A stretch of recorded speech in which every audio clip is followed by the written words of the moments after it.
ரொம்ப சிம்பிளா மணக்க மணக்க சுவையான ரசம் எப்படி செய்யலாம் தான் பார்க்க போறோம். ரசம் செய்யறது ஒரு பெரிய விஷயமா அப்படின்னு நீங்க கேட்கலாம். உண்மையிலே ரசம் செய்யறது ஒரு பெரிய விஷயம்தான். ஏன்னா எல்லா சமயங்களிலுமே நம்ம செய்யற ரசம் நல்ல மணக்க மணக்க சுவையா இருக்குமா கேட்டீங்கன்னா நிச்சயமா இல்லைன்னு தான் சொல்லணும். ஏன்னா ஒரு நாள் ரசம் நல்லா இருக்கும், ஒரு நாள் ரசம் சொதப்பிடும். அந்த மாதிரி சொதப்பல்கள் இல்லாம நான் சொல்ற அளவுகளோட உங்க வீட்லயும் ட்ரை பண்ணி பாருங்க. நிச்சயமா உங்க வீட்லயும் ஒரு பெர்ஃபெக்ட்டான ரசம் கிடைக்கும். இதை இப்ப நம்ம எப்படி செய்யறதுன்னு பார்க்கலாம். வெல்கம் டு டுடே சமையல்.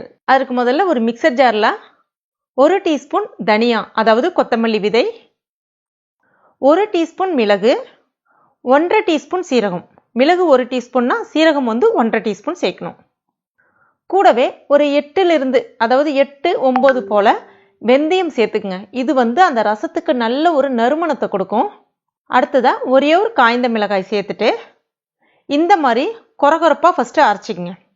ரொம்ப நைஸான பவுடரை எப்பவுமே ரசத்துக்கு அரைக்கக்கூடாது.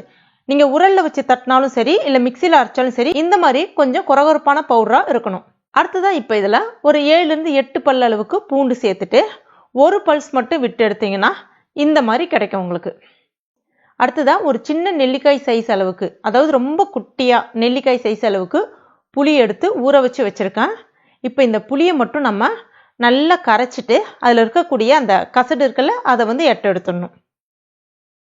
அதுக்கு அடுத்துதான் நல்ல பெரிய பழுத்த தக்காளி ஒன்று எடுத்திருக்கேன். இப்போ இந்த தக்காளி கழுவுனதுக்கு அப்புறமா 2ஆ வெட்டிட்டு நடுவில் அந்த ஒரு சின்ன கட்டை மாதிரி இருக்கும், அதை நம்ம எடுக்கணும். அப்போதான் தக்காளி பழம் நல்லா நம்ம அழுத்தி பிசையும் போது பார்த்தீங்கன்னா ஈஸியாக மசிஞ்சு வரும். சில சமயங்களில் நம்ம முழுசா போட்டு பிசைவோம், அது நடுவில் அது மட்டும் கட்டித்தன்மையா இருக்கும், ரசம் கண்டிப்பாக நல்லாவே இருக்காது. முன்னெல்லாம் பார்த்தீங்கன்னா நாட்டு தக்காளி கிடைக்கும், ரொம்ப ரொம்ப டேஸ்டா இருக்கும் ரசம் வைக்கும்போது. பட் இப்பெல்லாம் பார்த்தீங்கன்னா இந்த மாதிரி தக்காளி தான் கிடைக்குது, நாட்டு தக்காளின்ற பேர்ல இந்த மாதிரி தான் கிடைக்குது. அதுவும் உள்ள இந்த மாதிரி ரொம்ப கல்லு மாதிரி இருக்கும். அதனால ரசத்துல உள்ள இருக்கிறத எடுத்துட்டு சின்னதா கட் பண்ணிட்டு அதுக்கப்புறமா இப்போ இந்த தக்காளியை இந்த மாதிரி கட் பண்ணிட்டு சேர்த்துக்குங்க. கூடவே கொஞ்சமா கருவேப்பிலை இலைகள், கொஞ்சமா கொத்தமல்லி இலைகள், ரெண்டுத்தையுமே கையால நல்லா கிள்ளிட்டு சேர்த்துக்குங்க. இப்போ கொஞ்சமா தேவையான அளவுக்கு தண்ணி சேர்த்துட்டு அந்த தக்காளி பழத்தை நல்லா கையை விட்டு மசிச்சுக்கணும். தக்காளி பழத்தை எந்த அளவுக்கு கரைக்கிறீங்களோ ரசம் நல்ல டேஸ்டா இருக்கும். அதுவும் முக்கியமா அந்த கொத்தமல்லி தழையோட சேர்ந்து கரைக்கும் போது பார்த்தீங்கன்னா நல்ல ஒரு வாசனை கிடைக்கும். நான் இன்னைக்கு ஒரு 4 பேருக்கு தேவையான அளவுக்கு ரசம் செய்ய போறேன்.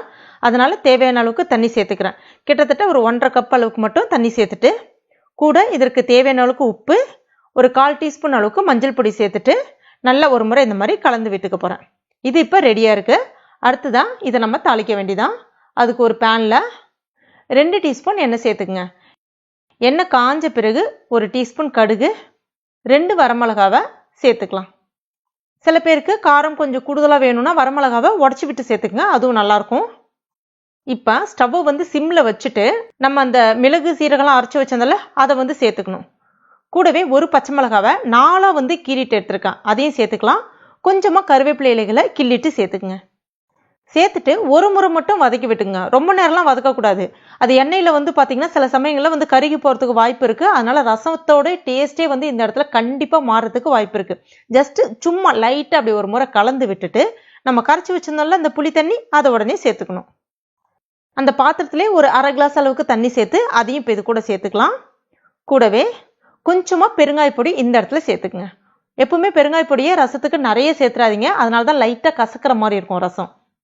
கொஞ்சமா சேர்த்துட்டு லைட்டா ஒரு முறை அப்படி கலந்து விட்டுட்டு அதுக்கப்புறம் கலக்கவே கூடாது, அப்படியே விட்டணும். ஸ்டவ்வை கம்ப்ளீட்டா சிம்ல வச்சிருங்க. எப்பவுமே ரசம் பார்த்தீங்கன்னா ஸ்டவ் நம்ம ஃபாஸ்டா வச்சு பண்ணவே கூடாது. அது எந்த வகையான ரசமா இருக்கட்டும், ஸ்டவ் கம்ப்ளீட்டா சிம்ல வச்சு நிதானமா அந்த தண்ணி அப்படியே சூடேறி உள்ள நம்ம சேர்த்துருக்க அந்த தக்காளி எல்லாமே அப்படியே நிதானமா வெந்து வரணும். அப்படியே அங்கங்க அப்படியே லைட்டா பொங்கி வர ஆரம்பிக்கும். எங்கேயாவது ஒரு இடத்துல மட்டும் அந்த கொதி வர ஆரம்பிக்கும். அந்த கொதி வரும்போதே கொஞ்சமா தண்ணி, ஒரு 1/4 கிளாஸ்க்கு குறைவாகவே ஒரு 2 ஸ்பூன் அளவுக்கு தண்ணி சேர்த்துட்டு உடனே ஸ்டவ் ஆஃப் பண்ணிடணும். இப்ப நல்ல ஃப்ரெஷ்ஷான கொத்தமல்லி இலைகளை பொடிசா கட் பண்ணிட்டு அப்படி தூவி விட்டீங்கன்னா மணக்க மணக்க சுவையான ரசம் ரெடிங்க. இந்த ரசம் அப்படியே செய்யும்பொழுது அந்த பொங்கி வருது இல்லை, அப்பவே உங்க வீடு முழுவதுமே அவ்வளோ ஒரு வாசனை வரும். அவ்வளோ ஒரு பர்ஃபெக்டான ரசம் இது.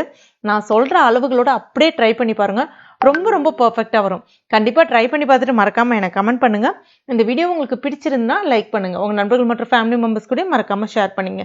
மேலும் இது போன்ற டேஸ்டி ரெசிபிகளுக்கு நம்மளுடைய Facebook பேஜை லைக் பண்ணுங்க, ஃபாலோ பண்ணுங்க. தேங்க்யூ.